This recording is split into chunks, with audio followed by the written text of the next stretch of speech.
Avec notre invité du jour, nous évoquons la pénurie des pièces, la crise des pièces, on peut également le dire ainsi, les causes, les conséquences et l'annonce de 150 millions de pièces par la BEAC.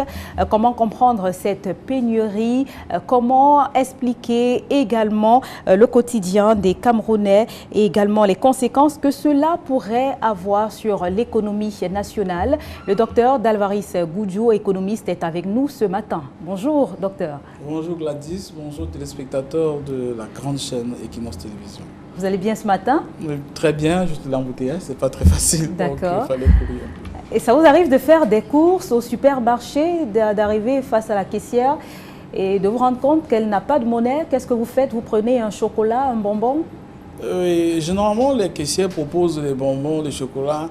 Donc pour moi, principalement, les bonbons, l'impact n'est pas très bon pour les dents et pour les enfants. Je me dis, moi je ne mange pas ça. Ils disent, non, tu peux donner à l'enfant. Je dis, mais les enfants, ce n'est pas bon pour leur santé.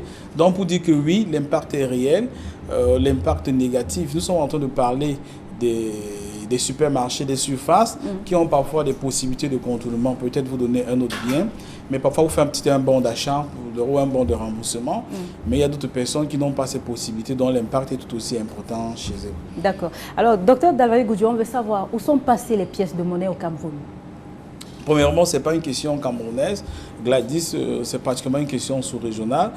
Depuis un certain nombre de temps, on a pu remarquer une pénurie de pièces et plusieurs enquêtes qui ont été diligentées par les autorités sous-régionales, parce que ce n'est pas qu'une question camerounaise, ont démontré qu'une nation asiatique, notamment la Chine, utilisait les pièces de monnaie pour faire des bijoux et ou même, il faut le voir, il faut le regarder sur le plan économique, ou même pour les transformer en lingots.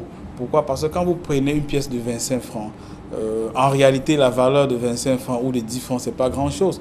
Mais si vous transformez ça en lingot et que vous obtenez 1 kilo d'argent presque pur sur le marché international, ça vaut une fortune. C'est-à-dire les gens sont capables de prendre des pièces. S'ils le font seulement en lingot, ils partent sur le marché noir à Dubaï. Cela leur donne beaucoup d'argent. Puis ça devient comme le minerai d'argent qui a une très grande valeur. Et au-delà de cela, quand ils vont avec cela dans leur pays, ils transforment cela, ils font des bijoux. Vous voyez, vous êtes très jolis avec des bijoux.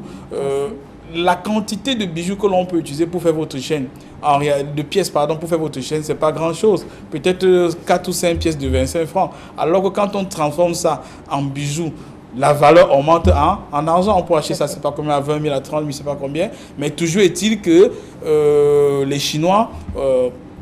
pour ne pas les citer, et comme c'est des gens qui généralement voient un peu plus loin, ils préfèrent venir dans la sous-région, surtout comme nous avons une certaine légèreté, et ils prennent les pièces de chez nous pour aller faire des bijoux avec chez eux. Si nous prenons les chiffres globaux de la sous-région CEMAC, nous sommes environ 55 millions.